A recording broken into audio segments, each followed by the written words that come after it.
নমস্কাৰ, মই জ্যোতিষী অৰবিন্দ শৰ্মা। মই আজি আপোনালোকৰ আগত তিনিমুখী ৰুদ্ৰাক্ষৰ বিষয়ে ক'বলৈ ওলাইছোঁ। তিনিমুখী ৰুদ্ৰাক্ষটো হ'ল অগ্নিৰ প্ৰতীক।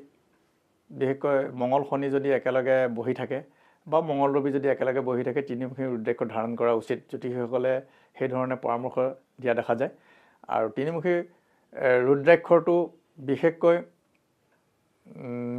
মেঘ লগ্ন বা বৃশ্চিক লগ্নৰ মানুহে তিনিমুখী ৰুদ্ৰাক্ষটো ধাৰণ কৰিলে সুফল লাভ কৰে। আৰু বিশেষকৈ ৰক্তপাতজনিত ৰোগ বা দুৰ্ঘটনা আদিৰ পৰা বাচিবৰ কাৰণে তিনিমুখী ৰুদ্ৰাক্ষটো ধাৰণ কৰাটো খুবেই দৰকাৰ।